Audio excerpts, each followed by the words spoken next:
So Vijay கிட்ட வந்துட்டு நல்ல கம்ஃபர்டபுள் ஒரு கம்ஃபர்ட் ஜோன்ல அவங்க இன்டர்வியூ கொடுக்குறாங்க. தட் இஸ் நாட் இன்டர்வியூ, ஒரு சிட் சாட் அது அவங்க ரெண்டு பேர் பண்ணிக்கினது.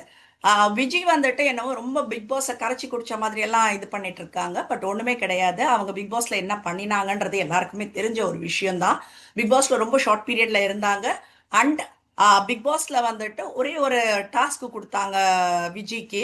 அங்க உள்ள இருக்கிறவங்கள யாரையாவது ஒருத்தரை சூஸ் பண்ணிட்டு அவங்கள வந்துட்டு பிக் பாஸ்ல இருக்கிற ஐ லோகோவை யாருக்கும் தெரியாத இடத்துல டாட்டு குத்த வைக்கணும் அப்படின்னு சொல்லிட்டுன்னு. So she is coming and discussing to some other ஒரு கண்டஸ்டன்ட் கிட்ட. அப்போ இவங்க அந்த ஐ லோகோன்றதை மாத்தி ஐ பிக் பாஸ்ல இருக்கிற ஐ அப்படின்னுட்டுன்னு பேசுறாங்க. ஸோ அந்த அளவுக்கு தான் நாலேஜ் இருந்தது அப்படின்றது தான் நம்ம பார்க்க முடிஞ்சது. நான் கிண்டல் பண்ணல.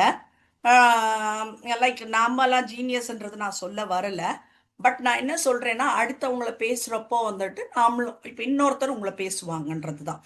ஸோ ஹியர் வாட் ஹேப்பன்ஸ்னாக்கா விஜய் பத்தி அதுக்கப்புறம் சர்வைவர் எல்லாம் போனாங்க. அதுக்கப்புறம் விஜய் பார்வதியோட கிளாஷஸ் எல்லாம் இருந்தது. நீங்க கனிக்கு மட்டும்தான் விஜய் பார்வதி கூட கிளாஷஸ் இருந்ததுன்னு நினைக்காதீங்க. விஜய்க்கும் இருந்தது. ஸோ இதெல்லாம் ஒரு பக்கம் இருக்கட்டும். இப்போ விஜய் வந்துட்டு ஷீஸ் கொஷனிங் கனி. விக்ரம் பத்தி கேட்குறாங்க, விக்ரமோட அழுகையை பத்தி, சபரியோட அழுகையை பத்தி. பட் ஆனஸ்ட்லி சேயிங் இது ரெண்டுமே வந்துட்டு ஆக்டிங் எல்லாம் கிடையாதுங்க. அந்த பாண்டிங் வந்துட்டு ரா உண்மை, ஃபேக் எல்லாம் கிடையாது. ஸோ விக்ரம் பத்தி கேட்குறப்போ she is jumping to FJ, Sabari பத்தி கேட்குறப்போ she is jumping to FJ. அப்போ விஜயே சொல்றாங்க நான் எஃப்ஜே பத்தி நான் பேசுறேன் நான் அப்படின்னு சொன்னதுக்கு அப்புறம் கொஞ்சம் காம் ஆயிட்டா அதுக்கப்புறம் வராங்க. She is very urgent and talking about FJ. ஏன் என்னன்னா அவங்களுக்கு அது ஒரு குற்ற உணர்ச்சி இருக்கு. அவங்க சொல்றாங்க I don't take this all these things into mind. என்ன சொல்றது, நான் அதை தாண்டி போயிட்டேன் அப்படின்னு எல்லாம் சொல்றாங்க. பட் யூ காண்ட், அதுதான் நான் சொல்றேன். இதுல வந்துட்டு அவங்க ரீஎன்ட்ரி கொடுக்கறப்பவே வந்துட்டு போய் சொல்றாங்க என்னையும் எஃப்ஜேவியும் தப்பு தப்பா பேசியிருக்காங்க, சாண்ட்ரா வந்துட்டு பார்வதி கிட்ட பேசியிருக்காங்க, இவங்களும் ஒரு பெண் தானே அப்படின்னுட்டு நல்லா சொல்றாங்க. ஃபைன். நாம வந்து நாம வந்துட்டு யாருமே வெளியில சோஷியல் மீடியால ரெவ்யூ கொடுக்குறவங்களாகட்டும், அதுல வந்துட்டு கமெண்ட்ஸுங்க போட்டுட்டு இருக்கிறவங்களாகட்டும், யாரும் வந்துட்டு அவங்க கற்பனையில எதுவுமே பேசல. அது தயவு செய்து விஜய் ஆகட்டும் கனி ஆகட்டும் புரிஞ்சுக்கோங்க. நான் என்னோட ரெவ்யூ வந்துட்டு பார்த்தவங்க எல்லாம் இங்க இருக்கீங்க. நான் என்ன சொல்லிட்டு இருந்தேன், எனக்கு அந்த ரெண்டு பெண் பிள்ளைகள் மேலதான் வந்துட்டு கன்சர்ன் இருந்ததே. அந்த குழந்தைங்களுக்கு வந்துட்டு எப்படி இருக்கும் இதை பாக்குறப்போ. இந்த ட்ரால் பண்றாங்களே, உண்மையான விஷயத்தை ட்ரால் பண்ணாங்க. என்ன சொல்றது, உனக்கு உன் பசங்க மேல ஒரு அக்கறை இருக்கணும். பெண் குழந்தைங்களை பெத்த அம்மாவுக்கு வந்துட்டு எக்ஸ்ட்ரா கேர்ஃபுல்னஸ் இருக்கணும்ன்றது தான். அதுக்கு வந்துட்டு நான் சொல்றேன், நான் பல தடவை நான் ரிவ்யூ பண்றப்பெல்லாம் நான் சொல்லிட்டே இருக்கேன், why Kani is doing this, why she is very close to FJ. சகிக்கல, பாக்குறதுக்கே சகிக்கல. அந்த போட்டோஸ் எல்லாம் பாக்குறப்போ கன்றாவியா இருந்தது. இவங்களுக்கு அந்த இடத்துல தெரியல. பட் வெளியில வந்துட்டு அது வரப்போ அப்போ விஜய் என்ன பண்றாங்க, ஏஐ யூஸ் பண்ணி எல்லாம் பண்றாங்க. அப்படி ஏஐ எல்லாம் கிடையாது, 24/7 வந்ததுதான் எல்லாருமே பண்ணாங்க பேசினாங்க. So she can't blame every one.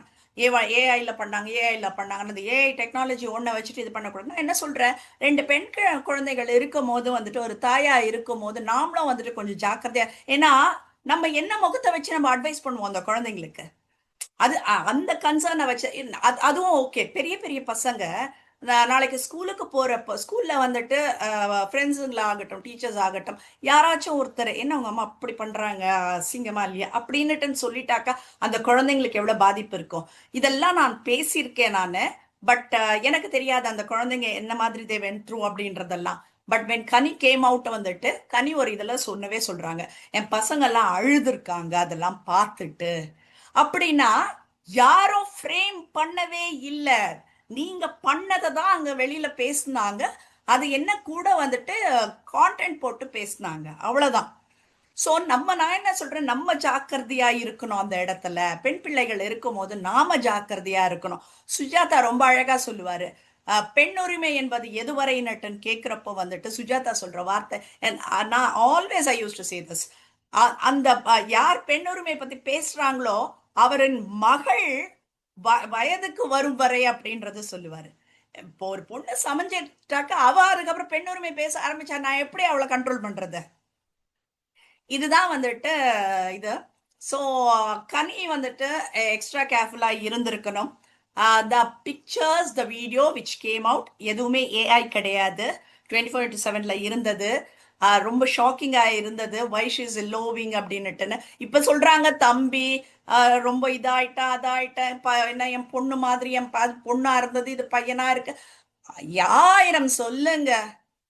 நாங்க என்ன சொல்றோம், நாங்க அப்பா பொண்ணு அக்கா தம்பி அதுவே வந்துட்டு நீங்க அந்த அளவுக்கு க்ளோஸ் இருக்க வேண்டிய அவசியமே கிடையாது. அப்படி இருக்கும்போது ஒரு 10 நாள் 20 நாள் இல்ல 50 நாள் இல்ல 100 நாள் தெரிஞ்சவனை எப்படிங்க அந்த அளவுக்கெல்லாம் அலோவ் பண்றீங்க? இப்போ ஒரு வினோதம் திவாகரும் போயிட்டு அரோரா கிட்ட எல்லாம் வந்துட்டு அந்த அளவுக்கு பண்ணாங்க. ரொம்ப கேவலமா இருந்தது.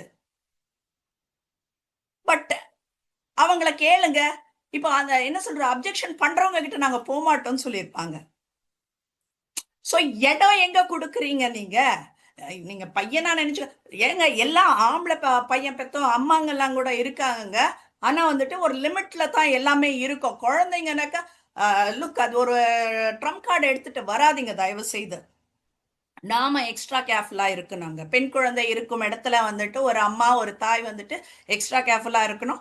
2 பெண் குழந்தைகள்ன்றப்ப டபுள் தமாக்கா மாதிரி டபுள் எக்ஸ்ட்ரா கேர்ஃபுல்னஸோட நீங்க நடந்துருக்கணும். பேசுறவங்களால வாயடைக்க முடியாது. முகமில்லாத ஃபேக் ஐடிஸ் கண்ட நாய்ங்கெல்லாம் பேசுது. எல்லாமே பேசுனாங்க. நான் பேசினேன். நான் முகத்தை வச்சு தான் பேசிட்டு இருக்கேன். நான் பேசினேன். எனக்கு அது பிடிக்கல. எனக்கு என் 2 குழந்தைக்கு அம்மா இப்படி பண்றது எனக்கு பிடிக்கல. எனக்கு எனக்கு அகத்தியன் சார் மேல இருந்த மரியாதை எனக்கு அது பிடிக்கல பார்க்க. திரு இப்ப எல்லாரும் என்ன பண்ணாங்க, திருவை தான் தப்பா பேசினாங்க. உங்ககிட்ட என்ன பிரச்சனைன்ற மாதிரி பேசினாங்க. சோ எவ்வளவு விஷயங்கள் இதுக்கு பின்னாடி இருக்கு. நாம பண்ற ஒரு விஷயத்துக்கு பின்னாடி எத்தனை விஷயங்கள் இருக்கு, எத்தனை பேர் பாதிக்கப்படுறாங்க. இதையெல்லாம் விட்டுட்டு இன்னைக்கு வந்துட்டு என் குழந்தைங்க மாதிரி என் தம்பி மாதிரினாக்கா அதெல்லாம் அக்செப்ட் பண்ணிக்க முடியாது. நீங்க ஜாக்கிரதையா இருந்திருக்கணும். பேசுறவங்கள பத்தி எல்லாம் வந்துட்டு நீங்க தப்பு சொல்லவே முடியாது. அண்ட் ரொம்ப அழகா விஜய் வந்துட்டு அது ஏஐ டெக்னாலஜின்னு வந்தாங்க. ஏஐ டெக்னாலஜி எல்லாம் கிடையாது. 24/7 வந்ததுதான். எனக்கு தெரிஞ்சு இந்த ஷோவையே ஸ்பாயில் பண்ணது கனி அப்படின்றது தான் நான் சொல்லுவேன். அந்த அன்புன்ற அந்த பாண்டிங் அந்த கேங் இல்லாம அவங்க சோலா விளையாடி இருந்தாக்கா ரொம்ப அழகா போயிருக்கும். ஏன்னா எவ்ரி ஒன்னா each and every one talented in some way. அப்படி இருக்கும் போது வந்து அது ரொம்ப அழகா போயிருக்கும்.